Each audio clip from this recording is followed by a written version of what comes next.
Pomeriggio, un'altra puntata di preview che arriva dopo la partita valida per il recupero della 25esima giornata con la vittoria del Catania per 4-0 sul Trapani. Ci occuperemo dei rossazzurri ovviamente che si proiettano alla sfida di campionato di domenica invece con il Giuliano. Parleremo chiaramente anche della situazione ingarbugliata, difficile sia a Siracusa che a Trapani. Lo faremo con la consueta squadra a partire da Carlo Breve. Ciao Carlo. Ciao Marco, buon pomeriggio a tutti. E poi alla mia destra Ermanno. Ciao Ermanno Florio. Ciao Marco. Buon pomeriggio a tutti quanti. Complimenti per la mise, diciamo, è stata apprezzata particolarmente dal Mister Breve. Dal Mister ci Breve, tiene tanto al mio outfit. Al cravattino. Settimana prossima faccio una promessa, la metto io. Benissimo, perfetto, almeno ci orientiamo. Dall'altra parte invece c'è la bellezza, andiamo dalla nostra Anna. Ciao Anna. Ciao Marco, buon pomeriggio ai nostri telespettatori. Vi ricordo che potete interagire con noi scrivendo al 342 77 12855. Anna, io torno subito da te perché ci fai subito il punto della situazione con la classifica definita dopo il recupero del Catania, ma anche con il programma della prossima giornata. Inizia questa sera la 28esima giornata di campionato alle 20:30 con Cerignola Casarano. Domani alle 14:30 Casertana Picerno, Latina Potenza e Trapani Cavese. Domenica alle 12:30 Atalanta Under 23 Cosenza, alle 14:30 Altamura Benevento, Catania Giuliano e Salernitana Monopoli. Alle 17:30 Crotone Foggia e Sorrento Siracusa. Passiamo alla classifica in testa con 61 punti Benevento. Segue Catania 56, Salernitana 50, Cosenza 46, Casertana 43, Crotone 41, Monopoli 40, Cerignola 39, Casarano Altamura 36. Potenza 34, Atalanta Under 23, Sorrento 30, Picerno 29, Cavese Latina 28, Trapani 25, Giuliano 24, Siracusa 23 e chiude la classifica il Foggia con 22 punti. Grazie Anna, ritorno fra poco da te per i messaggi e anche per la parentesi social. Io volevo aprire questa trasmissione che è la prima dopo la scomparsa di Orazio Russo, andando a rivivere attraverso le immagini i momenti toccanti della serata di mercoledì al Massimino, delle immagini che raccontano tutto quello che abbiamo vissuto proprio allo stadio di Catania, momenti toccanti per ricordare un uomo che ha fatto del rossazzurro la sua vita. Possiamo appunto fare partire anche la clip perché chiaramente Orazio è stato, lo sappiamo, una bandiera, un allenatore, un dirigente adesso del settore giovanile del Catania. Queste le immagini in quel momento appunto proiettate nel tabellone luminoso dello stadio, con veramente tanta commozione al Massimino. Il momento della consegna della maglia da parte del Trapani e dei fiori ai figli di Orazio Russo con l'allenatore e con il capitano della squadra trapanese, il saluto e qua il volto di Orazio Russo, veramente grande protagonista, non solo in campo, non solo come dirigente, non solo come tecnico, ma grande protagonista proprio della vita rossazzurra. Carlo, proprio un giocatore che ha il rossazzurro che ha avuto, un uomo che ha avuto il rossazzurro nel sangue. È la dimostrazione di affetto che gli ha dato proprio tutta la città, le varie proprietà che si sono alternate, no? al comando del Calcio Catania lo hanno sempre riconosciuto come leader e come rossazzurro puro, ma io credo che proprio l'enfasi di questa sua catanesità sia stata l'ultimo anno con Sinisa Mihajlovic, sì, quando la società lo volle dentro lo spogliatoio a 36 anni per dimostrare a quella squadra che, ricordiamo, era ultima in classifica, cosa volesse dire indossare il rossazzurro. E lì Orazio ha fatto un grandissimo lavoro dentro lo spogliatoio. Il Catania si salvò grazie anche al suo lavoro dentro lo spogliatoio, quindi tutto questo gli è venuto riconosciuto dalla gente. Catania è una città che sa riconoscere le persone vere, le persone pure, le persone che hanno amato quella maglia, e tutto l'affetto che gli hanno dimostrato lo merita tutto. E questo amore è stato riconosciuto anche dai giocatori del Catania in campo attualmente, l'abbiamo visto con Casasola ad esempio, che ha dedicato il gol con quella sottomaglia col numero 7 a Orazio Russo, ma io voglio andare anche da Anna perché c'è anche un contributo social importante sotto questo punto di vista. Anna. Oggi parentesi social molto breve, vi mostro una foto di Jimenez che sappiamo è stato protagonista nella partita Catania-Trapani, ha segnato il terzo gol al 73esimo e ricorda Orazio Russo così, scrivendo orgoglioso di indossare questa maglia. Lui indossa la maglia numero 7 e anche Orazio indossava lo stesso numero di maglia. Orgoglioso di indossare questo numero 7, Carlo, perché poi è lì, no, il punto, questo numero 7 che racconta la storia del Catania, la storia rossaazzurra. Si è identificata la città con questo numero 7, lo ha eletto proprio a simbolo del calcio Catania, perché ricordiamolo, Orazio è stato l'unico calciatore catanese che ha fatto tutte le categorie nei professionisti col Catania, dalla C2 all'A. Quindi questo è segno veramente, credo che sarà ineguagliabile. E questo è il bellissimo segnale di una settimana indubbiamente difficile in casa Catania per tutto quello che è successo dal derby con il Siracusa, dalla sfida regionale con il Siracusa, quando è arrivata la notizia della scomparsa di Orazio Russo, fino alla giornata di mercoledì, ma certamente Orazio resterà nel cuore di tutti per sempre e non solo in questi giorni. Andiamo avanti perché parliamo invece, e lo faccio sempre attraverso la nostra Anna, di un giocatore che si è messo particolarmente in luce nell'ultima partita della squadra rossaazzurra, vale a dire Ponzi, che è entrato nella nostra lente di ingrandimento. Ci sono carriere che sembrano destinate a decollare senza ostacoli e Fabio Ponzi è stato uno di quei talenti precoci. Crescita nella Fiorentina, affermazione a Modena, azzurro fisso nelle nazionali giovanili. Poi però gli infortuni muscolari hanno frenato la corsa. Oggi a Catania Ponzi cerca molto di più di una maglia. Cerca una rinascita. La città e la dirigenza credono nelle sue qualità, Toscano lo ha voluto. Leva lunga, passo ampio, grande qualità negli sprint ripetuti, Ponzi ha una gamba per coprire tutta la fascia nei 90 minuti. Ma non è solo corsa, la sua formazione difensiva gli garantisce attenzione, letture puntuali e cura dei dettagli nella fase di non possesso. In avanti abbina buona tecnica e tempi di inserimento intelligenti. L'esordio contro il Trapani è stato un manifesto, 21 minuti e 2 assist. Impatto immediato. Catania potrebbe davvero essere il luogo della sua seconda partenza e magari stavolta senza frenate.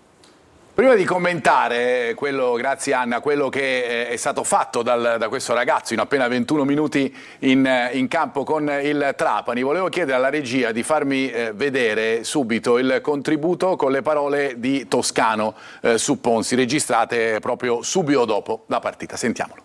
Fabio erano già 2 o 3 gare che avrebbe meritato di dare il suo contributo, poi per necessità di partita, di cambi in zone del campo diverse non c'è stata questa possibilità. Oggi io ne ero convinto che avrebbe fatto bene perché c'ha un'applicazione, una dinamicità di corsa importante, tornerà utile ancora Fabio. Tornerà utile ancora Fabio Ponzi, l'ha detto Toscano. Ermanno, vengo da te perché per parlare proprio di questo ragazzo che abbiamo letto anche nella scheda che tu hai redatto, è un giocatore che aveva avuto un'esplosione nelle fasi giovanili della sua carriera e che poi è stato frenato nell'ultimo anno e mezzo. Sì, diciamo che l'ultimo anno e mezzo è stato uno stop un pochettino continuativo perché ha avuto infortuni muscolari di grossa entità, sia alla coscia che al bicipite femorale. Questo non gli ha permesso di continuare l'exploit perché è un giocatore che è partito dalla cantera, no? Della Fiorentina, che è comunque uno dei settori giovanili migliori che ci sta in Italia per formazione tecnico-tattica. Ha fatto un grandissimo campionato col Modena il primo anno a praticamente 18 anni, collezionando pure una vittoria del campionato, quindi è uno che sa anche come si vincono i campionati di Serie C. Ha fatto molto bene in Serie B, però nell'ultimo anno e mezzo ha toccato veramente poco il campo, quindi è interessante, no, vedere un pochettino come il ragazzo si possa integrare adesso anche a livello di minutaggi nell'ultima parte, nell'ultimo range finale di questo campionato. La cosa positiva è che comunque effettivamente a me l'ho visto allo stadio, no? Mi è piaciuto molto perché come gamba, come propensione offensiva mi ha ricordato un pochettino quell'altra locomotiva che viaggia nel binario di destra. Che è stato il migliore in campo sì, della che partita. è un Casasola che è infermabile, però lui mi ha dato quell'impressione lì di poter, con la gamba che c'è, di poter spingere molto, di essere molto incisivo. E vedendo adesso in quest'ultimo periodo Donnarumma un pochettino in fatica, ecco, soprattutto nei 90 minuti complessivi, Siracusa non è che abbia fatto benissimo, ma così come nelle partite diciamo, post Cosenza, secondo me questa potrebbe essere un'alternativa intelligente, un'alternativa secondo me ottima per la categoria. Abbiamo visto, Carlo, proprio l'azione del primo assist di Ponzi, fra parentesi un'azione bellissima del Catania che ha fatto anche divertire il pubblico presente. È un'alternativa, è un valore aggiunto, noi abbiamo messo questo nella scheda, è un valore aggiunto reale per il Catania, Ponzi? È un'alternativa sicuramente a Donnarumma, anzi me lo sarei aspettato a Siracusa in un momento della gara, nella seconda parte della gara, perché si vedeva che Donnarumma è un attimino in una flessione fisiologica, no, del torneo. Magari lì a Siracusa, quando sono stati fatti i cambi, che è uscito Caturano, è entrato Rolfini, pensavo che Toscano potesse metterlo per dare un po' di brillantezza alla squadra che in quel momento un attimino stava soffrendo nel secondo tempo. Toscano non l'ha messo in quell'occasione, l'ha messo domenica, ha fatto 20 minuti, 25 minuti di buona qualità. Non mi piace esagerare nell'enfatizzare le qualità del ragazzo, che non conosco molto bene, però sicuramente ha un piede educato, non è un mancino naturale, è un destro, si adatta molto bene a sinistra, può giocare in ambedue le corsie, può essere una valida alternativa e secondo me può far rifiatare un tantino, ripeto, Donnarumma in questo momento ha un attimino, secondo me, bisogno, dato le tante partite consecutive, di recuperare un po' e di ricaricare le batterie in vista del rush finale. Vado da Anna perché incominciamo con i messaggi che arrivano da voi da casa. Un saluto allo studio, complimenti perché ci fate compagnia con le vostre trasmissioni e sempre Forza Catania. Una domanda per Marco, situazione infortunati? Per Carlo, ma perché secondo te Toscano non gioca con un trequartista e 2 punte? E ancora, dal professore Breve vorrei sapere come mai secondo lui a Siracusa la squadra non gioca e col Trapani sì. Professore. Allora, vai.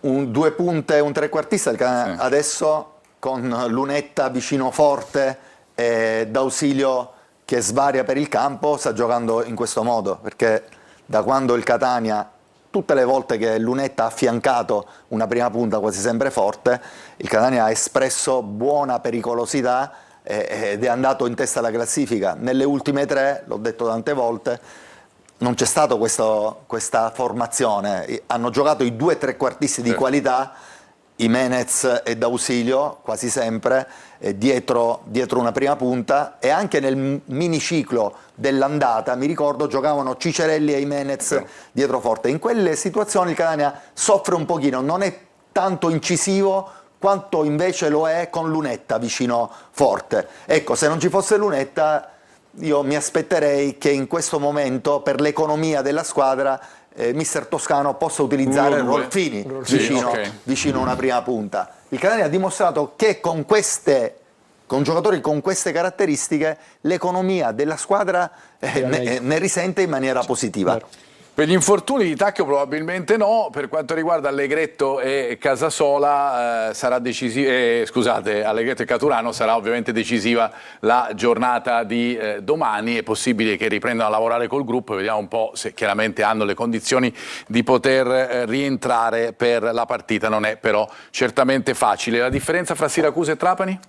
La differenza tra Siracusa e Trapani: a Siracusa il piano gara era un po' come quello dell'andata, aspettare il Siracusa nella propria metà campo per ripartire con qualità e fare male nelle ripartenze, perché il Siracusa nelle transizioni ha delle grosse problematiche. Lo ha fatto poco nel primo tempo, che nei primi 30 minuti non è mai riuscito a uscire con qualità. Quando c'è riuscito ha fatto gol. Nella seconda, subito dopo il gol, c'è riuscito di nuovo a uscire con qualità e aveva raddoppiato. Poi l'arbitro ha annullato il gol di Pieraccini, deciso di annullarlo. Nel secondo tempo secondo me c'è stato un calo fisico della squadra non sono riusciti a pareggiare la cattiveria agonistica e la brillantezza dei giocatori del Siracusa. Ecco spiegata la prestazione non brillantissima e il pareggio.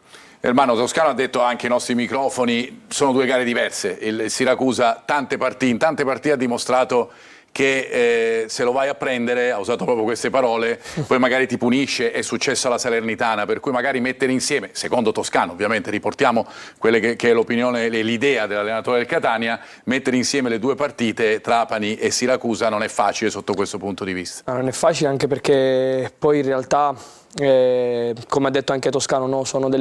Le squadre giocano tutte in maniera differente, quindi a seconda della squadra che ti trovi di fronte il Catania è molto camaleontico, no? Ha dei principi che possono variare e possono cambiare, come è giusto che sia per una squadra forte, quindi sicuramente il Siracusa è una squadra che è molto più tendente a spingere con tanti uomini, con tanti giocatori, a lasciare degli spazi sia in transizione che in degli sviluppi veloci, ed è quello che ha fatto, diciamo, il Catania. Poi ovviamente lì le partite poi diciamo sono dominate dalla casualità, no?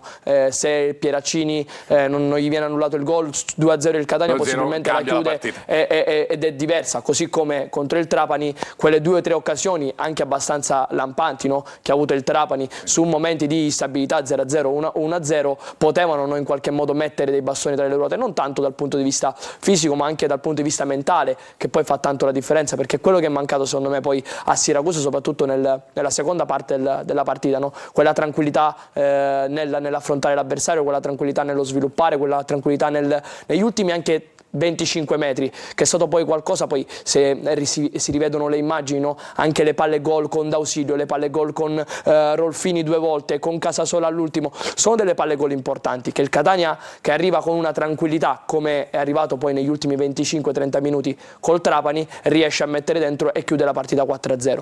In delle situazioni così la bravura di una squadra forte è anche quella di rimanere calma, rimanere compatta e cercare poi nell'errore o nella bravura del singolo di esaltare poi il risultato.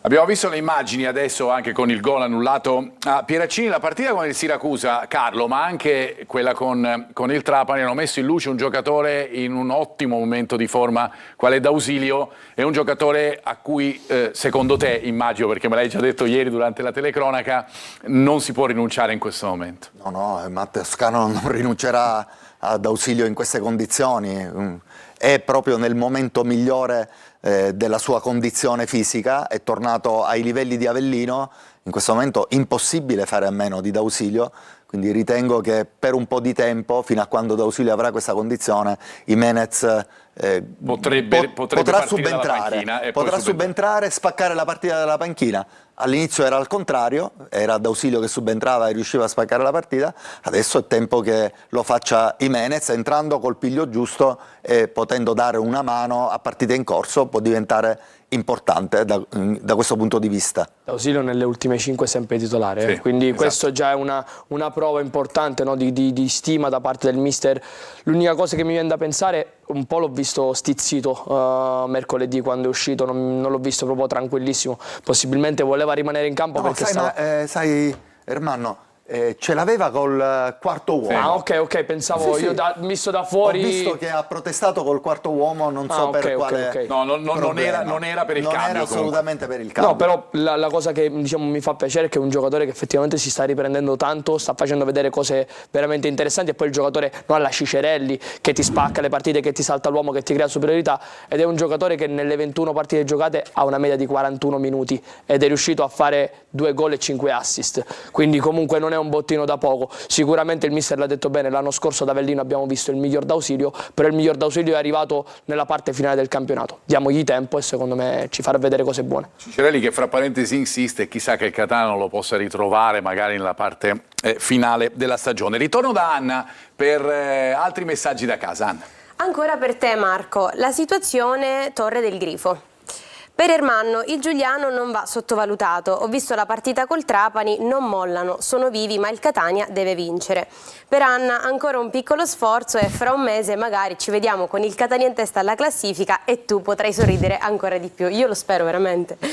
Marco, ma a Siracusa niente presidenti e poi Quaini for president perché sta facendo molto bene. Allora, gli attestati di stima per Quaini sicuramente. Giuliano, perché non ne abbiamo parlato fino ad ora, ne parleremo fra pochissimo ovviamente, e come facciamo sempre nella prima parte della nostra trasmissione diamo i temi di quello che è successo per poi proiettarci alla prossima partita. Giuliano, la partita da prendere con le molle, la vedremo dopo perché loro hanno fatto anche 7 punti nelle ultime 4 partite, no? Da lì volevo iniziare il mio discorso. Il Giuliano nelle ultime 4 partite ha fatto 7 punti, ha fatto 7 punti importanti, 3-0 addirittura col Cosenza, 3-1 col Trapani. È una squadra che ha cambiato tantissimo nel mercato invernale, quindi non aspettiamoci la squadra che abbiamo visto all'andata, questo è poco ma sicuro. Ha cambiato anche l'allenatore, c'è l'ingresso nuovamente di Napoli, sì. E secondo me è una squadra che adesso sta in una condizione di forma abbastanza importante. Non è una squadra da vertice, non è una squadra imbattibile sicuramente, diciamo, però, una squadra che il Catania deve battere. Però il Catania deve battere, perché secondo me, ne sono sicuro, domani Toscano lo dirà al 100%, quando gli chiederanno, no, di Salerno, delle partite di inizio marzo, lui parlerà in primis del Giuliano. Dice, prendiamo in considerazione adesso Giuliano, c'è il Giuliano, certo. E la stanno preparando per cercare di soprattutto sbloccarla e portarla il prima possibile in bacheca quest'altra vittoria. Ci chiedevate poi di Torre del Grifo, lo sapete, ieri giornata sicuramente storica perché c'è stata la firma del Rogito, l'atto notarile, per cui il Catania è diventato, qui vediamo proprio il momento della firma, con il vicepresidente e amministratore delegato Vincenzo Grella, con il Catania che ha preso in mano le chiavi, ecco, se così possiamo dire, della sua casa, cioè di Torre del Grifo. Ora ovviamente ci sono dei sopralluoghi, qualcuno è stato fatto nella giornata di oggi perché si devono individuare tutta una serie di cronoprogrammi per arrivare poi alla possibilità di utilizzare definitivamente il centro sportivo. Chiaramente si andranno subito a fare dei lavori per aiutare la prima squadra, chiaramente per mettere la prima squadra subito nelle condizioni di lavorare. Certamente c'è bisogno di un po' di tempo, certamente il Catania al Massimino in questo momento ha anche delle soluzioni come la sala medica, la mensa, che ovviamente portano a restare al Massimino certamente per la fine di questa stagione. L'idea è quella di entrare a Torre del Grifo proprio nella parte iniziale della prossima stagione, compreso quella che è la preparazione estiva del Catania, che fra parentesi potrebbe anche andare ad acquistare i terreni limitrofi per riuscire, questa è la sede, e che non ha bisogno di molte migliorie per essere subito posta nelle condizioni di essere presa in consegna dal Catania, ma queste insomma sono le tempistiche, vi dicevo, dei terreni attigui dove poi potrebbe essere portato il lavoro anche della prima squadra, ma chiaramente questo è un passaggio successivo. L'importante è entrare e incominciare a lavorare nella casa del Catania. Andiamo invece, ritorniamo al Giuliano, lo faccio con la prima clip di Ermanno, perché andiamo a vedere come si comportano in fase d'attacco. Abbiamo detto del momento sicuramente positivo per la squadra di Napoli, che fra parentesi è il 4º allenatore di questa stagione, anzi il 5º se ci si mette pure uno ad interim di questa stagione per il Giuliano, però loro riempiono bene l'area con tanti giocatori, l'hanno fatto vedere nelle ultime partite. Sì, nelle ultime partite diciamo anche uno dei motivi per cui ha collezionato così tanti punti è la grande propensione offensiva di vari giocatori, non solo i giocatori d'attacco ma soprattutto tutto ciò che ruota intorno, quindi quei 5 centrocampisti di cui uno lo conosciamo molto bene, che è Zammarini. Possiamo partire subito con la clip. Vediamo qui una situazione di sviluppo laterale con De Rosa, che sarebbe il play, che si trova in zona esterna, che appoggia su Marchisano, che è il quinto. Poi vedete già l'area ben occupata sia dai 2 attaccanti, dal quinto opposto che da Agostino, ma anche e soprattutto vedi la seconda palla viene raggiunta da Forciniti, che è una delle mezzali che non ci sarà, che non ci dovrebbe essere se non ci sarà per squalifica, però vedi la quantità di giocatori che entrano dentro l'area. Qui vediamo una situazione dove De Rosa e Zammarini scambiano tra di loro. Zammarini fa questa giocata, gioco e parto nello spazio, giocata per Volpe, vedi, non danno mai punti di riferimento perché si muovono molto. Volpe per esempio è una punta, ma in questo caso si trova laterale, e poi il cross c'ha tante soluzioni dentro, in scarico o in appoggio forte, la palla arriva arriva sul quinto posto, che in questo caso era Garebba, e trova il gol del Giuliano, c'è il gol del Giuliano. Qui vediamo altra situazione dove invece c'è il 2-1 del Giuliano col Trapani. Vedi anche qui area molto piena, riempita sia da giocatori d'attacco che non, ed è proprio un giocatore che non è proprio un attaccante, che è Davino, che è un braccetto di destra, un centrale difensivo, che viene ricercato con questo cross. Il taglio di Davino viene soddisfatto e trova il 2-1. Però vedi, intanto non danno mai punti di riferimento, perché possiamo vedere soprattutto Volpe o comunque Murillo o Baldes, dovesse giocare uno dei tre, sono degli attaccanti molto mobili che non danno punti di riferimento. E poi De Rosa, che già conosciamo a Catania, perché qualche volta ha anche punito la squadra etnea, e le mezzali, che possono essere Peluso o Zammarini, che si muovono molto e non danno mai punti di riferimento veri e propri. Anche D'Agostino, che è il quinto a sinistra, è un giocatore che nasce come una seconda punta, come un trequartista, quindi il bello di questa squadra è la sua imprevedibilità, e soprattutto questa imprevedibilità viene data con grande presenza negli ultimi 30 metri. Poi dopo lo vedremo ancora meglio, però questa grande presenza poi porta a proprio favore quello che sono le situazioni di casualità, quindi una seconda palla, una palla ribattuta, un tap-in, loro ci sono, e questo il Catania deve stare molto attento. Deve stare molto attento. Poi vedremo ovviamente altre clip, altri tagli durante il proseguo della nostra trasmissione, che per il momento si ferma. Primo stop, ritorniamo fra pochissimo, perché andremo anche a collegarci con il collega di Giuliano, che ci darà un po' le ultime in casa della squadra di Napoli. A fra poco.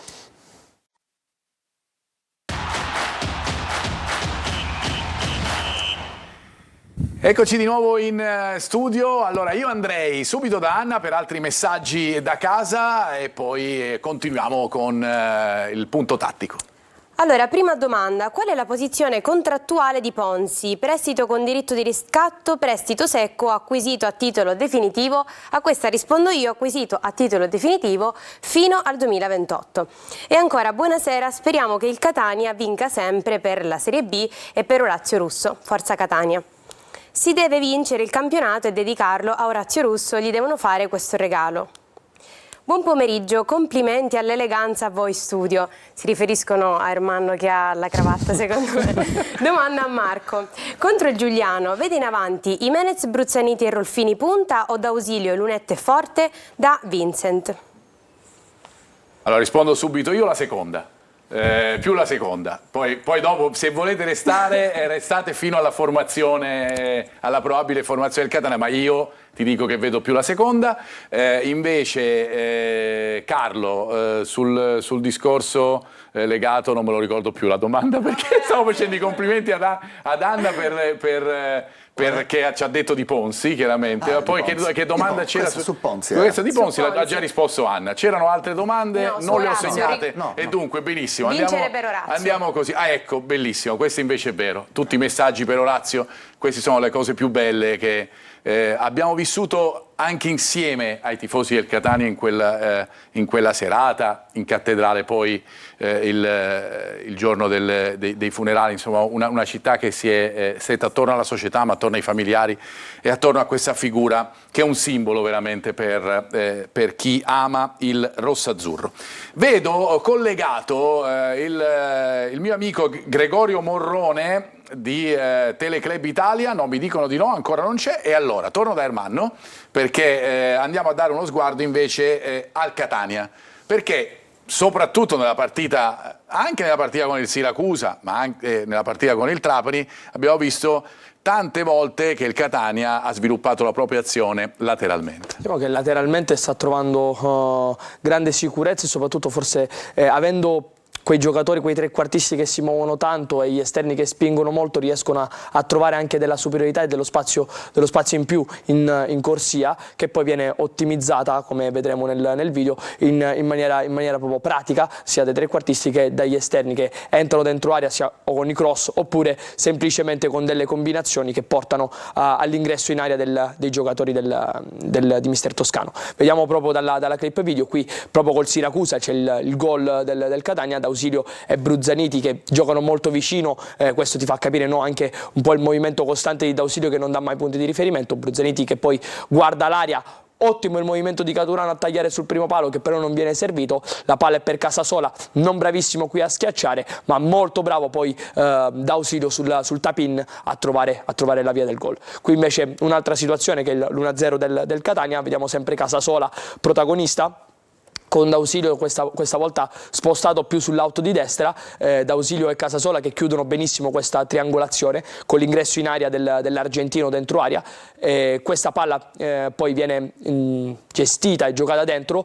Ottimo anche qui il taglio di Forte, addirittura chiuso in una morsa dei due avversari. Pirrello è più lesto in questo caso di Forte a trovare la via del anche perché Forte sarebbe intervenuto di sicuro. Sì, era lì e ci sarebbe arrivato anche con qualità a attaccare il pallone. Poi vediamo un'altra situazione dove c'è Jimenez invece che muove la palla esternamente, Ponzi punta il suo avversario, la riporta dentro, giocata qui una combinazione a 3, vedi però la vicinanza tra Bruzzanetti e Jimenez, questo movimento dei tre quarti destabilizza un pochettino l'asset difensivo della squadra avversaria. Poi è bravissimo Ponzi a comprendere lo spazio e a sovrapporsi con i tempi giusti, bravo anche qui a capire l'uomo più libero, l'uomo in scarico, bravo Jimenez a smarcarsi, a trovare quell'interspazio e poi a trovare la via del gol. Qui sempre sul 4-0 del Catania, altre situazioni dove Ponzi comprende lo spazio da attaccare, lo spazio dentro, quindi segue questo taglio all'interno dell'area.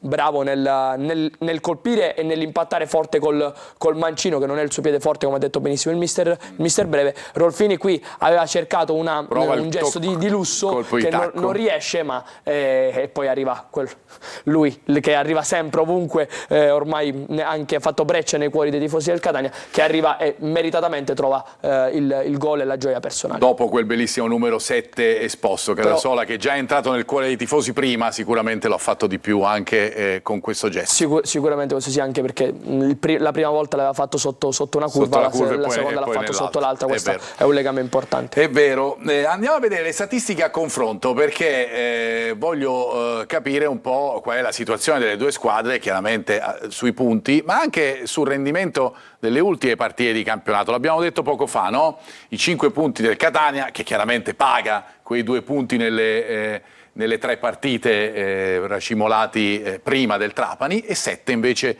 per il Giuliano, che come detto invece, se guardiamo a tutto il resto, è chiaramente lontano anni luce dal Catania, lo è in classifica 56 contro 24, secondo il Catania contro 18esima la squadra di Napoli, che lotta per non retrocedere. Nella differenza reti più 30 per il Catania, fra parentesi 30 gol di differenza reti, tutti accumulati in casa al Massimino, meno 17 invece per la squadra del Giuliano, e poi la differenza ovviamente del valore della rosa che è notevole. Tutti questi dati, Carlo, dicono di una differenza enorme, ma l'abbiamo detto, in questo campionato, mi sembra di essere toscano in questo momento, in questo campionato non c'è una partita facile, e in questo momento, considerando anche lo stato di forma del Giuliano. Partite facili non ce n'è. Il Catania dico, si è ingarbugliato in classifica perdendo punti a Sorrento, a Foggia, a Siracusa, quindi assolutamente non esistono partite semplici, soprattutto contro una squadra che da quando è arrivato il nuovo tecnico con Di Napoli ha risposto bene, e quindi è diventata una squadra che può dare fastidio a tutti. Allora vado e torno da Anna, perché voglio sentire altri messaggi da casa. Anna. Messaggio da Nicola 49, ci scrive: ora bisogna fare 3 punti con il Giuliano e portarci a 2 punti dal Benevento, perché domenica perde e rimane fermo. Ricordate gente, ricordate. Lo ricorderemo Nicola, sicuro, guarda. Abbiamo una squadra competitiva, quindi penso che il Catania sia in grado di vincere il campionato. E ancora, sempre Nicola 49 ci chiede: Miceli molto distratto nelle 2 occasioni del Trapani, che ne pensate? Grazie. Buonasera, potreste farmi sapere notizie sul rientro o non rientro di Cicerelli? Grazie, e forza Catania, da Marcello. Allora, di Cicerelli abbiamo già detto che sta aumentando i giri e sta pensando e sperando sempre di più di dare la propria disponibilità per la parte finale di questa stagione. Su Miceli ne parleremo con un taglio ad hoc che ha realizzato il nostro Ermanno durante la trasmissione. Voglio sentire Carlo. Su Miceli le disattenzioni anche nella partita con il Trapani. una disattenzione. Una disattenzione, esatto. Un errore tecnico. La aveva fatto il paio con quelle con il sorretto. Gli è passata sotto la suola, sì. Però sono cose che possono capitare. Il ragazzo è stato intelligente, sai perché? Perché poi ha rischiato pochissimo, ha rischiato veramente poco. E quindi quando c'era da buttare la palla anche in condizioni dove poteva andarla a giocare, l'ha buttata. Si vede che è un giocatore esperto. Può capitare un errore, può capitare a tutti, non lo crocifiggerei, però lì il Catania secondo me c'ha dei giocatori che scalpitano, vedi Allegretto che è di grande affidabilità, ormai non si deve più piangere addosso l'assenza di Di Gennaro perché lo hai perso per l'intero campionato, devi far di necessità di virtù. E comunque hai gli uomini, perché hai Miceli, hai Allegretto, hai Carnielutti. Hai Carnielutti che non è l'ultimo arrivato, gli uomini ci sono, sarà Toscano a seconda del momento a scegliere chi giocherà. Non sappiamo se domani recupererà Allegretto, sceglierà di nuovo Allegretto che ha dato grandissima affidabilità in qualunque ruolo dei tre difensori. Torniamo ancora ai tagli, Ermanno, facciamolo attraverso un taglio sulla fase di possesso del Giuliano, perché abbiamo detto che sono molto presenti in area, ma sono molto presenti anche quando si tratta di stare poco fuori l'area di rigore, no? Sì, in quelle che chiamiamo zona 3, no? Dal punto di vista tattico la zona 3 sarebbero gli ultimi 30-35 metri, ovviamente offensivi stiamo parlando. Sì, vediamo come l'abbiamo visto già prima, la presenza costante di quelle che sono le mezzale, i quinti, ma in realtà tutti e 5 i centrocampisti. Abbiamo visto De Rosa che è il play, che però si va a prendere palla anche in altre zone del campo, anche molto più vicino alla porta, ma non solo. Vedremo proprio da questo taglio video, vedi qui col Sorrento, guarda quanti sono i giocatori in maglia bianca che vogliono sempre alla ricerca della palla. Qua ho analizzato solamente la presenza di Marchisano, Peluso e Zammarini, che sono il quinto e le due mezzali. Qua D'Agostino che è l'altro quinto, che cerca poi su una seconda palla, vedi arrivano prima loro anche su queste palle mezze e mezze, ma però alla fine dell'azione, alla fine della fiera, no? Vediamo 9 addirittura giocatori. Questo poligono scomposto, diciamo, che però dà l'idea. 9 giocatori su 10 di movimento, tutti negli ultimi 35 metri. Qua vediamo altre situazioni dove Caldore, che è il braccetto di sinistra, che spinge molto, gioca poi questa palla dentro. Vediamo la presenza costante dei due quinti, addirittura negli ultimi 20 metri, l'appoggio poi per De Rosa che calcia in porta. Anche questo potrebbe essere una chiave. De Rosa ha un buon calcio da fuori, Catania deve cercare di limitarlo, però la cosa che volevo farvi vedere... ha creato tanti problemi al Catania nelle ultime partite. De Rosa esatto. Ha preso il palo anche nell'ultima, nonostante la vittoria del Catania. Quindi in realtà il focus su cui mi volevo concentrare era proprio la presenza di così tanti giocatori in area negli ultimi 30 metri. Sappiamo che il Catania comunque marca sui riferimenti, marca uomo, deve essere brava a limitare, no, quelli che sono tutti i movimenti, le rotazioni, gli inserimenti che hanno fatto un po' male nelle partite, diciamo nelle ultime partite, soprattutto fuori casa contro il Sorrento e contro il Siracusa. Le caratteristiche del Giuliano ce le facciamo spiegare ancora di più da Gregorio Morrone di Teleclub Italia. Gregorio, buon pomeriggio. Buon pomeriggio a tutti. Proviamo a farcele spiegare bene, perché in effetti non riusciamo ad attivare questo collegamento con il nostro Gregorio. Vediamo se riusciremo a farlo dopo. Ritorno allora da Ermanno, perché andiamo sulla fase di non possesso invece del Catania, perché dicevi il Catania che deve fare attenzione. Il Catania che qualche volta ha perso i riferimenti nelle ultime partite. Sì, l'abbiamo fatto vedere in maniera chiarissima, no? Penso settimana scorsa quando abbiamo analizzato i 3 gol subiti contro il Sorrento. Lo voglio far rivedere in qualche modo in 2 situazioni che hanno cambiato, ma potevano ancora peggio cambiare la situazione del Catania a Siracusa. Quindi se è possibile far partire il video lo spieghiamo ancora meglio. Qui vediamo proprio il gol che subisce il Catania, vedi tutti i giocatori sono sui riferimenti, vedi questa solita linea 3 più i due esterni. Qua vediamo Celli anticipare e riconquistare parzialmente il pallone. Siamo il Catania che si trova con 4 giocatori in quella zona ma non riesce a recuperarla, e poi vedi qui secondo me c'è un grande errore, perché si crea un 2 contro 1 centrale, vanno 2 su un giocatore di spalle, mentre qua doveva andare Pieraccini che era l'uomo più vicino, e Allegretto deve scalare sullo spazio che si è creato. Questa comunicazione non c'è. Pieraccini cerca adesso di chiudere quello spazio, quel cerchio blu che vi ho fatto vedere prima. Ovviamente Bruzzaniti non è neanche nelle condizioni o nelle capacità di chiudere quello spazio, ma lì l'errore secondo me di base è anche di Donnarumma, che non segue completamente e dimentica completamente di marcare il suo diretto avversario. Qua invece lo fa bene perché segue sempre il 77 che è Di Paolo, però anche qui Celli e Di Dacchio perdono completamente di riferimento il numero 7 che era Sbaffo, che si è inserito alle spalle, e si viene a creare un 2 contro 1 molto pericoloso. La palla non arriva in mezzo all'aria, ma nel caso in cui fosse arrivata quella palla poteva creare grande pericolo. Lì il Catania deve essere bravo, perché se marchi di riferimento marchi comunque a uomo in qualche modo, l'uomo lo devi seguire, come si suol dire, anche se va al bar, ok? Se invece marchi di riferimento ma hai altri principi, nel senso, nel caso di una rotazione, nel caso di un interscambio, io mantengo la mia zona, quindi marco a uomo nella zona, quindi è un concetto difensivo differente. In quel caso ci vuole obbligatoriamente grande comunicazione. Siccome il Catania per lo più marca a uomo nella zona, in questo caso ci vuole grande comunicazione, e Allegretto, così come Miceli a Sorrento, deve essere un pochettino più bravo a gestire queste situazioni, cosa che prima faceva quel leader che era di Gennaro, che gestiva, no, tutto quello che erano le problematicità sotto questo aspetto. Questi sono alcuni dettagli tattici, mentre i numeri dicono che il Catania, comunque lo ricordiamo perché è il caso di ricordarlo, al Massimino, si giocherà al Massimino nella partita di domenica, fino ad ora di gol. Non lo dico perché poi magari... esatto, non lo diciamo. L'abbiamo detto tante volte. Mi soffermerei ancora sul primo gol, il gol preso del pareggio a Siracusa, dove la maggior garra che avevano i ragazzi del Siracusa su quella palla mezza e mezza che Celli è andato a contendere all'attaccante avversario, è arrivato prima De Paoli, e magari lì, se sono più pronti sia Donnarumma che i giocatori vicini, vanno a aiutare Celli che lì è in difficoltà, magari fanno fallo, non permettono a De Paoli di arrivare prima sulla palla, perché ogni palla mezza e mezza deve essere questione di vita o di morte, io dico, e dicevo ai miei ragazzi. Non c'è altra possibilità. Ogni palla perché ogni palla ti può portare a fare gol e a non prenderlo.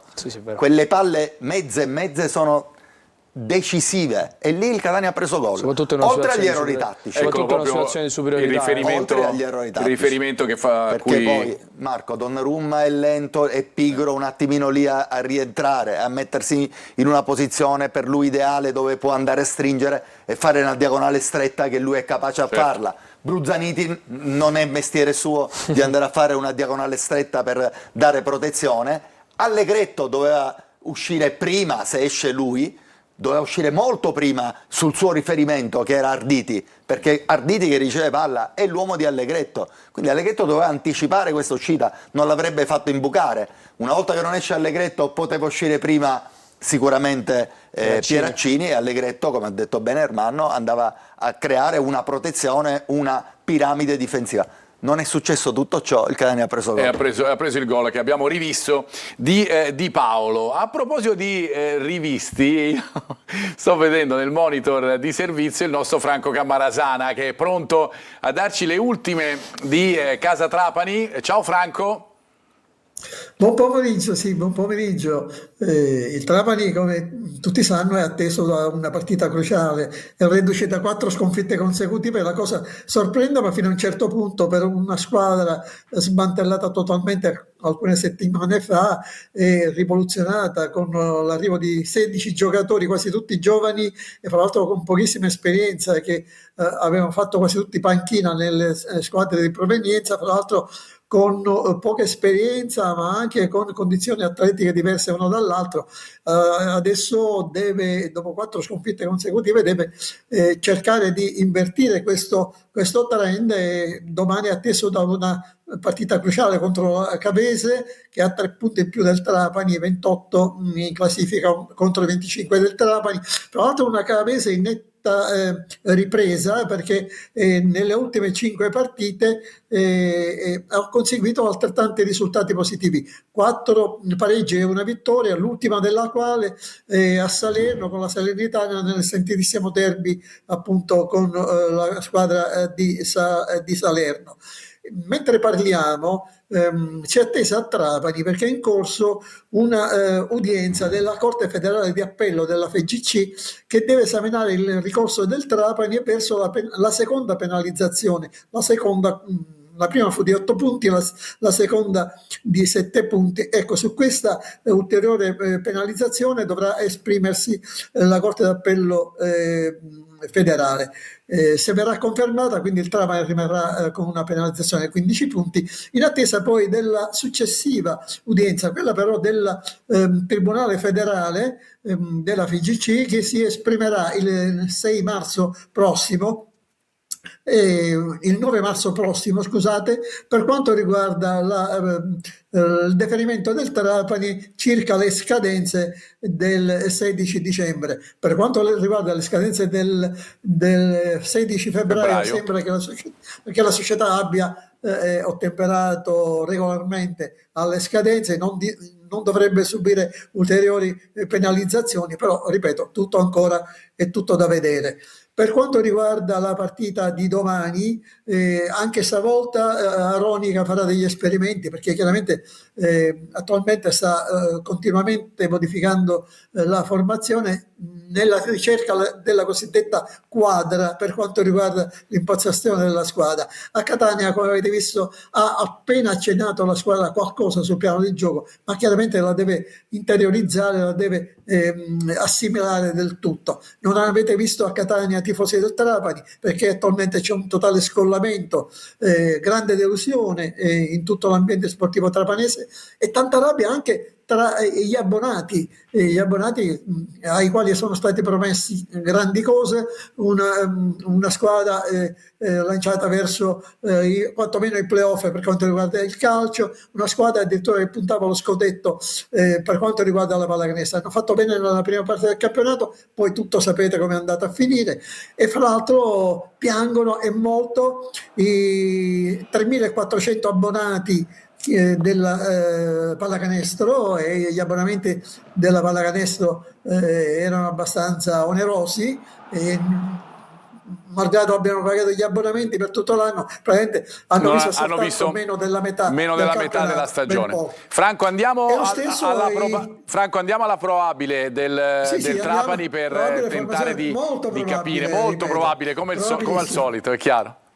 Infatti, sempre il 4-3-2-1, il 4-3-1-2 con Galeotti tra i pali, Morilli e Perri assieme a Motoc, Pirrello e Nicoli, oppure anche Benedetti in difesa, poi al centrocampo Marcolini, Celeghin e Ortisi, e poi in avanti sostegno di Stauciuk o Battimelli, Forte e Benedetti, ma possono essere anche altre le novità per quanto riguarda la formazione, ma soprattutto al di là della formazione occorre vedere come il Trapani giocherà contro una squadra, ripeto, che viene da un momento molto molto positivo e che lotterà con il coltello fra i denti per ottenere il sesto risultato utile consecutivo anche al provinciale. Grazie Franco, buon pomeriggio di nuovo, ci ritroviamo alla prossima puntata di Preview e con tutti i tuoi interventi ovviamente nelle nostre trasmissioni sportive. Ritorno da Ermanno perché voglio dare uno sguardo nuovamente alla fase di non possesso del Giuliano, perché subiscono i tagli centrali. Sì, adesso vedremo un pochettino l'asset difensivo del Giuliano, che teoricamente dovrebbe giocare con ce lo aspettiamo con un 3-5-2 al massimino. Subiscono questi tagli centrali non tanto nella non compattezza nell'assorbire, diciamo, incapacità dell'assorbire il taglio, quanto questo taglio poi lo spazio che crea. Vediamo proprio qui col Trapani c'è questo taglio in mezzo a Laenza e Caldore, che erano il centrale, il braccetto di sinistra. Non è tanto il taglio, perché viene assorbito bene dai due giocatori, quanto questo scarico. Questo scarico non viene seguito molto bene dal braccetto opposto, che ovviamente si è generato quello spazio lì. non è bravo nel limitare, no, questa piccola attacco dello spazio o creazione dello spazio, diciamo, in qualche modo. Qua vediamo invece Lenza che esce sul pallone, mentre Davino è bravo, molto bravo ad assorbire il taglio, ma non è tanto il taglio centrale che fa paura quanto lo spazio che si crea sul lato opposto. Vedi qui poi c'è una giocata di prima, brevissimo Sabatani a fare questa giocata di tacco sul compagno, e qua si crea un 2 contro 1. Qui vediamo molto la pigrizia, secondo me anche l'incapacità fisica di Caldore nel rientrare, non tanto perché non ne sia capace, ma perché Di Napoli gli chiede molta spinta, Certo. l'abbiamo visto prima, no? Gli chiede molta costruzione, molto sviluppo. Questo ovviamente poi ne paga sotto l'aspetto, diciamo, del non possesso, un po' come succedeva anche ai terzini del Siracusa, che ovviamente erano molto più giovani di un Caldore che già si avvicina alla trentina. Che squadra dobbiamo aspettarci al Massimino, Carlo?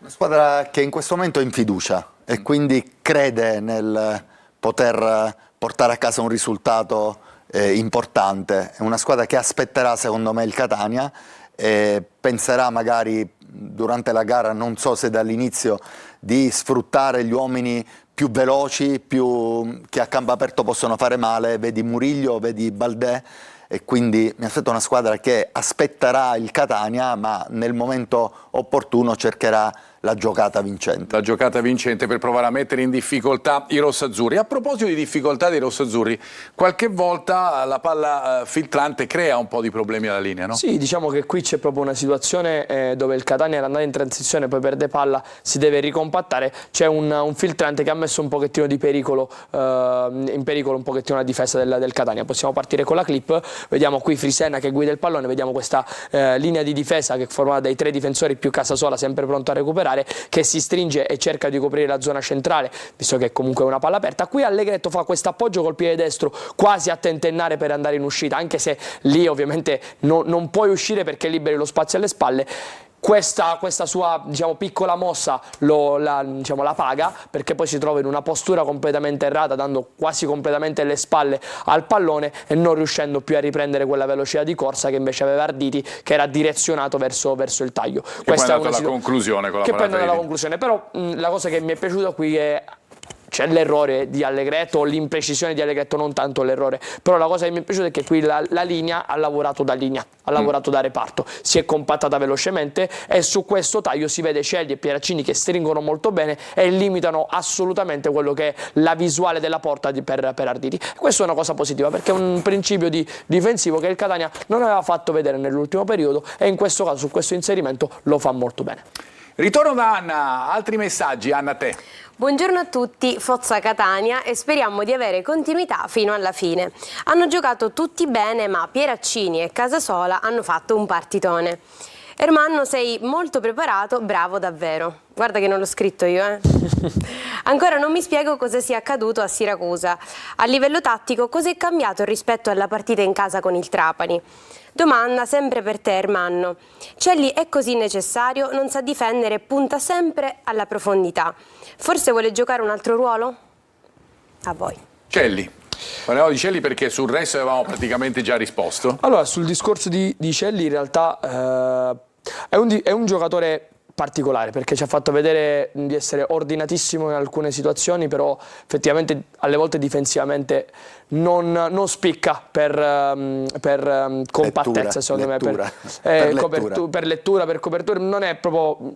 Però secondo me è quel tipo di giocatore, adesso è diventato anche vice capitano, quel tipo di giocatore che però per Toscano è imprescindibile. Lo dicono i numeri, me lo sono segnato prima della puntata, è un giocatore che ha giocato praticamente quasi tutte le gare, se non 3 gare, 2 per infortunio e 1 per squalifica, poi è sempre stato titolare, addirittura giocando 88 minuti, 87 minuti in media a partita, ed è un giocatore che effettivamente adesso forse lo abbiamo visto poi nella parte finale col Trapani, ha rischiato anche di trovare un gol memorabile, però un giocatore che sta migliorando, è in crescita, sicuramente c'è di meglio, sicuramente non è un giocatore che potrei vedere l'anno prossimo nel caso in cui il Catania dovesse salire in cadetteria, pronto per la cadetteria, però è un giocatore che per adesso riesce a dare solidità.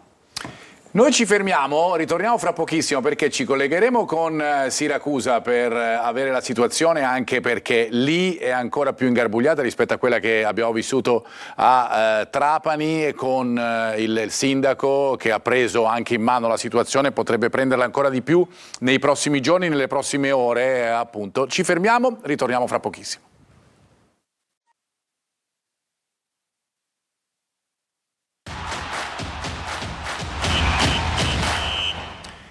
Ben ritrovati, terza parte di preview. Allora andiamo subito e ritorno da Ermanno perché voglio fare vedere ancora il Giuliano sotto l'aspetto della fase di non possesso, perché andiamo a guardare cosa succede sui calci piazzati. Lo facciamo spesso, lo facciamo sempre con tutte le avversarie del Catania, lo facciamo anche in questo caso con i gialloblu. Lo facciamo in qualche modo in maniera anche doverosa con il Giuliano, perché i Tigrotti negli ultimi 2 dei 3 gol subiti nelle ultime partite, nelle ultime 4 partite, l'hanno subite proprio su piazzato, proprio su situazioni di calcio d'angolo. Vediamo proprio dal taglio, qui vediamo contro il Trapani, è una marcatura a uomo, tutti sono sui riferimenti tranne 2 giocatori che sono uno tra palo e vertice e uno alla ricerca della palla, che tra l'altro è il più alto, dovrebbe essere Justiniano. Qui sul cross non saltano le marcature, soprattutto sul secondo palo. De Rosa, vedi, addirittura messo completamente al contrario, dando le spalle al pallone, non riesce a guardarlo, e c'è il primo gol tra i professionisti di Motoc in maglia granata. Poi vediamo qua altra situazione dove il Sorrento crea una situazione molto simile a quella che ha visto il Catania far gol, trovare il secondo gol contro il Trapani. Su questa palla fuori le marcature saltano in qualche modo, non viene completamente eseguita la marcatura anche qui sul secondo palo, e poi addirittura sul doppio tap-in, non sul singolo, sul doppio tap-in sono più veloci e più lesti, e anche forse più smaliziati i giocatori del Sorrento a trovare la via della rete. Però questa potrebbe essere una soluzione, visto che il Catania proprio mercoledì ha trovato Lo vediamo? Sì, lo vediamo proprio con il prossimo taglio, no? Lo vediamo subito col taglio successivo, che è il taglio numero 8. Vediamo proprio come il Catania ha utilizzato il secondo palo e soprattutto uno schema con scarico per attaccare quella zona. Vediamo addirittura si crea quello, diciamo, che ho chiamato blocco, un piccolo blocco, la vicinanza tra Pieraccini e Lunetta, che si muovono in maniera condivisa e ostacolano gli avversari, creandogli, diciamo, qualche piccolo blocco, qualche piccola difficoltà. E poi è molto bravo Pieraccini nella scelta del tempo, sia nel primo che nel secondo impatto del pallone, e trova la rete. Però questa è una situazione che non vedevo da un po', perché ultimamente il Catania, quando provava nei calci d'angoli, provava sempre degli schemi, però degli schemi molto diretti, quindi con palla dentro aria. Questa palla in scarico non si vedeva da un po'. Il Giuliano ti permette, secondo me, di poter creare qualcosa, perché come hai visto marcano tanti giocatori dentro l'area, poi ne mettono 2-3 a ricerca della palla, ma non c'hanno quelle 2 soluzioni quasi di guardia, no? Nello scarico, nell'appoggio di scarico, nella palla in scarico, scusate. Quindi lì potrebbe il Catania creare qualche situazione per attaccare primo, secondo palo, a seconda di che riferimento vuole portare in quelle zone. È un tema questo dei piazzati che Toscano ha affrontato nella conferenza stampa del pre-partita della partita scorsa del Catania. Dice: stiamo facendo bene ma possiamo fare di più, qualcosa di più si è visto appunto con il Trapani. Tanti saltatori, bravi, forti, strutturati, tempisti. Pieraccini ha fatto veramente un bel gol. Tante volte dentro l'area si fa rispettare, devono essere calciati bene i piazzati, e D'Ausilio ha un gran calcio e quindi mette la palla a giro con i giri giusti, e quindi mette in condizioni i saltatori di poter colpire bene. Questo è un tema sicuramente importante, lo sappiamo per il calcio moderno, e come diceva giustamente Carlo, bisogna anche saperli battere bene i calci piazzati per creare delle difficoltà. Andiamo dal nostro Marco Petrolito, che vedo collegato, perché è una giornata... Ciao Marco, buon pomeriggio. Buon pomeriggio a voi. È una giornata importante in casa Siracusa, perché innanzitutto ci sono state le parole del sindaco che ha parlato della situazione societaria, di quello che sta facendo in questo momento per capire se ci sono alternative ovviamente alla presidenza attuale, ma le ultime immagino ce le darai tu. Sì, le ultime sono proprio di qualche minuto fa. Sono ore particolarmente frenetiche a questa Siracusa perché pare, secondo indiscrezioni, che si stia profilando la possibilità che la squadra possa essere consegnata in mano al sindaco. Notizia che ha del clamoroso, cosa che se venisse confermata avverrebbe comunque dopo la trasferta col Sorrento, quindi la prossima settimana. Non ci sono ancora dettagli in tal senso, ma si attende di sapere di più nelle prossime ore, anche se dopo il 17 è in programma la conferenza stampa di Turati, da cui magari proveremo, ecco, se possibile, a capire qualcosa in più anche su questo elemento, qualora appunto, come crediamo, non dovessero arrivare delle comunicazioni ufficiali a tal riguardo. Dunque ecco, si profila un po' una situazione che fino a questa mattina non era assolutamente nell'aria. Si pensava che comunque il sindaco si impegnasse, desse un aiuto, così come ha fatto comunque nel corso della stagione, anche con degli interventi mirati alle strutture, allo stadio e alla vicinanza che ha dimostrato più di una volta alla società. Però adesso ecco, quest'ultima voce che comunque non trova ancora conferme, ma che comunque appare abbastanza certa, ci parla di una situazione in evoluzione. Dunque si attenderà, ecco, nelle prossime ore per capire se tutto questo avverrà. Al tempo stesso, Marco, se dici, posso darti anche quella che è la situazione della squadra. Certamente. Che vive un momento un po', ecco, disperato. Alle mie spalle, ecco, la squadra sta sostenendo proprio l'ultimo allenamento prima della partenza per Potenza, dove domenica è attesa la delicatissima gara esterna con il Sorrento, che vale moltissimo anche in considerazione dell'attuale classifica degli azzurri, che lo ricordiamo sono penultimi, già la settimana prossima potrebbero ritrovarsi con un pesante -6 in classifica, ma soprattutto in considerazione del fatto che a marzo potrebbe arrivare un nuovo deferimento qualora venisse confermato il mancato pagamento di cui abbiamo già parlato, dei contributi degli F24, cui scadenza era prevista per il 16 febbraio. Anche in tal senso, ecco, non ci sono ancora delle conferme da parte della società del presidente Ricci, tuttavia si registra un forte malcontento nella piazza da parte dei tifosi che proprio nelle ultime giornate si sono scagliate duramente contro il presidente, accusandolo di mancanza di chiarezza, di una gestione societaria poco trasparente già sin dall'avvio della stagione. Sarà compito del tecnico Marco Turati adesso quello di ricompattare l'ambiente, operazione che Turati è riuscito più volte a fare già nel corso della stagione. Lo ricordiamo, Turati tra l'altro sarà squalificato, ha ricevuto un provvedimento disciplinare per 2 giornate e quindi non sarà sulla panchina nella gara con il Sorrento. Al suo posto ci sarà Carmine Giordano. Diciamo di Turati che comunque dovrà lavorare in condizioni sempre più difficili, cercando di motivare i giocatori che comunque, lo ricordiamo, hanno ricevuto gli stipendi delle ultime 2 mensilità, e dunque dovrà cercare proprio lui, ecco, di far sì che la squadra possa racimolare in questi ultimi 11 impegni stagionali che separano il Siracusa da qui alla fine della stagione il maggior numero possibile di punti, per far sì che si possa raggiungere un obiettivo, la salvezza, che al momento, ecco, appare difficilissimo. Marco, andiamo a vedere la probabile formazione della partita con il Sorrento. Perfetto, sì, in vista della gara di domenica, lo ricordiamo, il calcio inizio è previsto per le 17:30, non recuperano né Cancellieri né Valente, dunque i 2 giocatori per i quali si sperava potessero essere almeno in panchina continuano a lavorare a parte. Dunque si va verso la riconferma della difesa che ha giocato con il Catania, con Farroni che sarà schierato tra i pali, Zanini a destra, Marafini e Capomaggi saranno i 2 centrali, e sulla sinistra ci sarà Job. A centrocampo torna invece Limonelli, che è reduce anche lui dalla squalifica, giocherà accanto al capitano Candiano, mentre a supporto della punta, l'unica punta, che sarà Arditi, ci saranno rispettivamente da destra Di Paolo, Riccardi e Contini. Questo è l'11, ecco, che dovrebbe essere schierato da Turati, che, lo ripetiamo, non sarà in panchina domenica pomeriggio. Grazie Marco, infatti abbiamo visto anche dalla grafica. Alla prossima. Carlo, noi abbiamo avvertito anche questo malumore perché siamo andati a fare la partita del De Simone, un malumore attenuato in un certo qual modo dalla prestazione e fa ancora più a pugni quello che succede con la prestazione che abbiamo visto del Siracusa e con una società, sto parlando dei dirigenti, che si muove, perché ad esempio l'operazione di Paolo probabilmente ha fatto sì che il Siracusa possa allungare questa fase di questa stagione.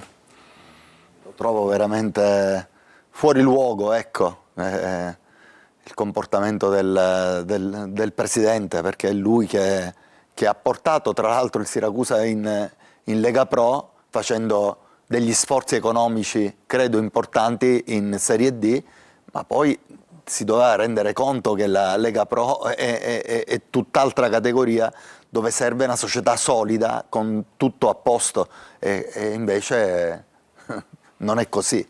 Non è così, almeno appunto ed è un peccato, da quello una piazza esatto. così ma storica debba soffrire così tanto sembra veramente una maledizione per Poi Siracusa. veramente Non riesce mai a trovare una stabilità societaria. Sul serio fa pugni con quello che poi si è visto in campo, perché ripeto, noi l'abbiamo visto anche da bordo campo, la passione anche dell'allenatore che poi si è fatto espellere proprio nel finale, la preparazione, perché la squadra ha giocato una bella partita, una partita significativa, Marco, col Catania. che tanti anni fa con Sottile allenatore, sul campo il Siracusa era andato in B. Era andato in B. Cioè, è veramente un peccato non riuscire a trovare in una bellissima città qual è Siracusa una proprietà importante, solida, quantomeno che faccia la Lega Pro dignitosamente, perché avrebbero tutte le carte in regola per farle. Ritorniamo a parlare di Catania Giuliano, lo faccio ancora con Ermanno, perché andiamo a vedere in chiave possesso della squadra campana la ricerca delle punte, che spesso fraseggiano comunque con i compagni, l'abbiamo anche visto un po' nei tagli precedenti. Sì, diciamo che un'altra delle caratteristiche di Napoli è inserire nel duo d'attacco un giocatore, un attaccante molto strutturato. Di solito adesso è il nuovo arrivato che è Ogunseye, nigeriano, che addirittura Toscano conosce bene perché ha seguito la promozione con lui al Cesena qualche anno fa, ed è un giocatore di 1,90 m, trentenne, abbastanza navigato nella categoria. Oppure la presenza di Oliveira Pardo, che invece al primo anno di Lega Pro, un brasiliano, 31 anni, che ha fatto tantissimi gol addirittura in Serie D, lo ricordano molto bene i tifosi della Gelbison, però sì, li ricercano molto, li ricercano sia sul gioco aereo per delle spizzate, delle giocate, delle seconde palle che vengono generate, ma anche nella ricerca della giocata poi in appoggio e scarico, che poi crea, diciamo, quella che era la pericolosità per le mezzale che si vengono a ricevere quello scarico proprio dell'attaccante. Possiamo partire con il video. Vediamo proprio qui col Trapani, il primo gol nasce proprio da questa palla lunga di Laezza direttamente per l'attaccante, che in questo caso era Oliveira. Oliveira che spizza per la velocità, il mister l'aveva detto prima, no? Un nuovo arrivo è Murillo, che ha una velocità incredibile, soprattutto nel corto, è bravissimo nell'accelerare e nel rubare metri al difensore, qua molto bravo poi nello scavetto. Qua vediamo invece Egarebga, che è il quinto, anche questo ex Casertana, lo ricordiamo per qualche annata positiva nel girone C, cerca Ogunseye, bravissimo senza guardare, no? Il no look, classico no look, a ricercare questo scarico, a trovare benissimo Zammarini, che trova una bellissima rete. Andiamo a vedere i dati che vi facciamo vedere tutte le partite, per tutte le partite del Catania, anche per conoscere meglio gli avversari, partendo dall'allenatore, che è Raffaele Di Napoli, fra parentesi profilo molto conosciuto in Sicilia, quarto allenatore della stagione. Lo dicevamo, no? Ha sostituito l'esonerato Ezio Capuano, che era stato preceduto da Colavitto e da Cutini, dopo la breve parentesi ad interim di Tulino. Di Napoli è stato ufficializzato dopo lo 0-0 contro la Cavese, e si tratta di un ritorno per il tecnico che ha guidato i campani nel 2022-2023. Fra parentesi, appunto, dal suo arrivo la squadra ha incominciato a fare anche un buon calcio. Il simbolo del Giuliano a tutti gli effetti è Roberto De Rosa, giocatore che a Catania conoscono bene, perché è un giocatore che ha fatto bene anche, lo ricorderete, nella partita dei playoff della stagione scorsa, con una gran conclusione con la palla in rete dalla lunga distanza. Il rosa dal 2021, un assist in campionato, l'andata ha colpito anche un palo in una partita che però il Catania ha dominato e vinto meritatamente con il punteggio di 3-0. Dicevamo di Miceli, ci chiedevano anche da casa qualche situazione in cui Miceli ha avuto delle difficoltà. Una l'abbiamo vista nell'ultima partita, una sola, che poi è stata l'azione in cui il Trapani aveva la possibilità di passare in vantaggio. Marco, te l'ho voluto inserire questo taglio video perché l'abbiamo fatto tempo fa, qualche volta con Di Gennaro e con Gherardi, e portato bene, ha portato molto bene. Poi ha spronato, esatto, no, i giocatori, esatto. Ovviamente scherzi a parte, però diciamo è qualcosa per analizzare, in un momento secondo me non positivissimo di Miceli. L'abbiamo visto molto in difficoltà col Sorrento, in grave difficoltà col Sorrento. Qui abbiamo visto qualche situazione dove non mi è sembrato il Miceli che ricordo a Monopoli, che ha vinto lo scorso anno il miglior difensore della categoria. Qua vediamo bravissimo il Catania qui a scalare e a creare questa rotazione, addirittura a creare superiorità in zona pala con Quaini sempre presente e Celli che disturbano e rubano il pallone. Qui Celli poi cerca l'appoggio del compagno, deve seguire semplicemente un controllo orientato.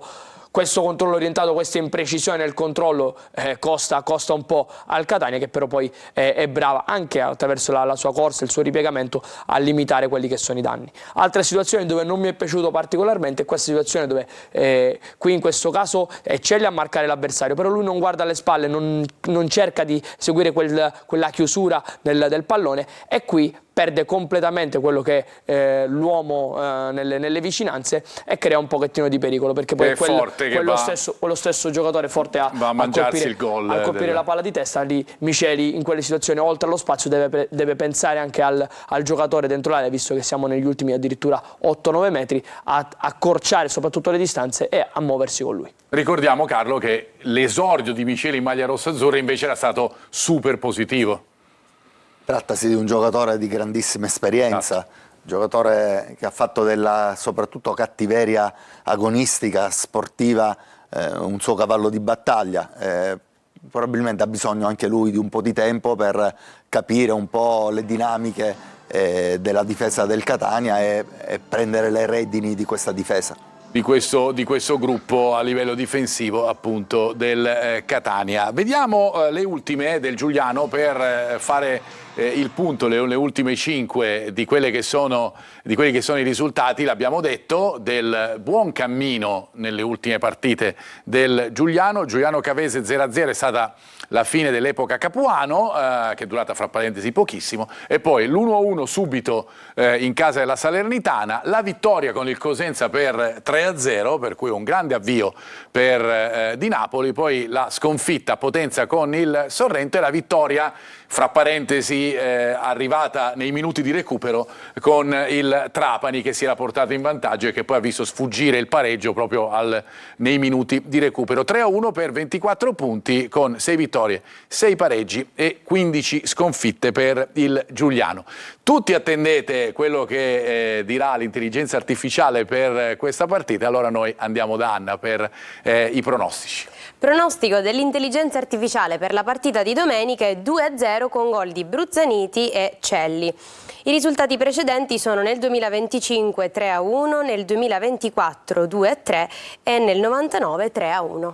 E poi c'è il 3-2 appunto del play-off sì. del Catania, primo turno della stagione scorsa, con la vittoria dei rossazzurri, che avrebbero passato il turno anche con un pareggio, hanno vinto 3-2 e ne abbiamo parlato. Allora ci fermiamo, ritorniamo fra pochissimo perché parleremo di altri sport, di Meta Catania e di Orizzonte, perché ci sono 2 partite importanti, quella del calcio a 5 fra veramente pochissimi minuti, e poi daremo le probabili del Massimino. A fra poco.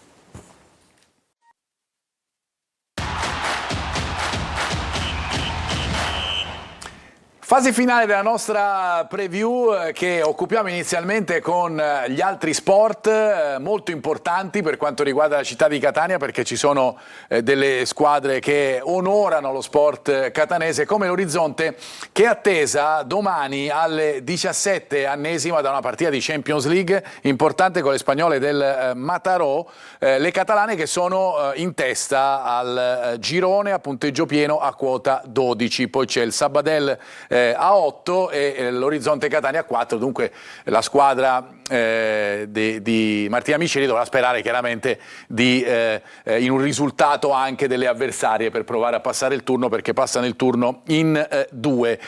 La squadra dell'Orizzonte, che è reduce dal successo rocambolesco ai rigori con il Raparlo, dove è stata protagonista anche il portiere Aurora Condorelli, che andiamo a sentire. Domani giocheremo col Mataró e sfrutteremo questa partita per crescere e migliorare il nostro gioco, in vista dei prossimi obiettivi come Padova e la Coppa Italia. Sabato scorso abbiamo giocato con il Rapallo, ci sono stati molti alti e bassi, ma la cosa positiva è che non ci siamo mai disunite e abbiamo lottato fino all'ultimo per portarci il risultato a casa. Vi aspettiamo numerosi alla piscina comunale di Inesima per sostenerci. Ed è importante sostenere le squadre catanesi, soprattutto le squadre che hanno fatto la storia, perché l'Orizzonte, lo sappiamo e lo diciamo sempre, è una squadra che ha fatto la storia della pallanuoto, non della pallanuoto italiana, ma della pallanuoto in generale.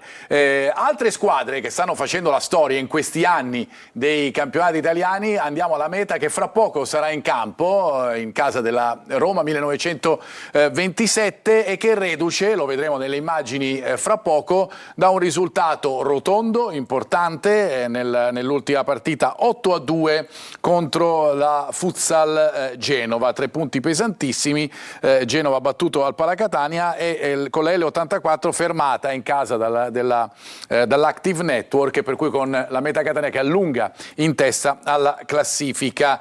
Prima in classifica 3 vittorie consecutive, mentre la Roma, che è l'avversaria appunto del prossimo turno, ha collezionato 9 vittorie, un pareggio e 7 sconfitte, dunque appuntamento importantissimo per la Meta Catania, 2 volte campione d'Italia, che prova a trovare altri risultati importantissimi per questa storia rossa-azzurra. Io lo dico sempre, vedere delle maglie rossa-azzurre con lo scudetto sul petto è una cosa bellissima e dobbiamo sostenere tutti queste grandi società catanesi. A proposito di grandi società catanesi, ovviamente una di queste è il Catania. Andiamo a vedere la probabile formazione, partendo, la regia mi fa vedere la formazione del Giuliano, va bene, partiamo dal Giuliano, va benissimo. Allora il 3-5-2 con Di Napoli che è l'allenatore, ovviamente la Ezza potrebbe giocare Giustiniano al centro della difesa, con Caldore a sinistra, poi il centrocampo con Marchisano a destra, D'Agostino a sinistra, con Chester che potrebbe fare il play, De Rose e Zammarini ai lati, Baldé e Ogunseye che sono i 2 giocatori lì davanti, o potrebbero essere i 2 giocatori lì davanti. Ricordiamo che si gioca domenica. Questa invece è la probabile del Catania. Anche qui ricordiamo che domani c'è la rifinitura, ovviamente si viene dalla partita di mercoledì, per cui chiaramente vanno provati i giocatori, abbiamo parlato anche degli infortunati dell'ultima partita, ma sembrerebbe che si possa andare verso una conferma della squadra che ha battuto il Trapani, soprattutto lì davanti, con la presenza di D'Ausilio, con la presenza di Lunetta e probabilmente anche di Forte, con Casasola sempre a destra, Donnarumma a sinistra, e la difesa con Pieraccini, Miceli e Celli, e 2 centrocampisti, Corbari e Quaini. Chiaramente la rifinitura di domani darà tutte le ulteriori indicazioni del caso. Andiamo a vedere invece gli arbitri della partita del Massimino, con il direttore di gara che è Di Cicco di Lanciano, e gli assistenti Linari di Firenze e Bracaccini di Macerata, il quarto ufficiale Ramondino di Palermo e l'operatore FVS che è Chillemi di Barcellona. Pozzo di Gotto. Abbiamo chiuso questa nostra puntata di preview. Io vado a salutare soprattutto Carlo Breve. Ciao Carlo. Ciao Marco, grazie ancora. Ho usato il soprattutto perché ormai tu sei chiaramente di casa. Esco fuori dal tavolo. Esattamente, perché noi ti troviamo qui sempre pronto a tutte le trasmissioni, le dirette del Catania. Intanto invece con Ermanno ci vediamo venerdì prossimo. Ermanno Florio, ciao. A venerdì, ciao a tutti. E l'appuntamento a venerdì prossimo, perché c'è un cambio di orario, ce lo dà la nostra Anna. Esatto Marco, perché venerdì prossimo andremo in onda in una collocazione oraria speciale in virtù dello speciale Sanremo, dalle 15:30 alle 17. E dunque vi aspettiamo, ricordiamo, 15:30 la prossima settimana, dopo lo speciale di Sanremo su Telecolor. Io vi ricordo ovviamente poi l'appuntamento con Diretta Stadio domenica, e poi lunedì si riprende con anteprima, con corner e poi con la differita della partita. E noi, come detto, ci rivediamo venerdì prossimo alle 15:30. Ciao a tutti.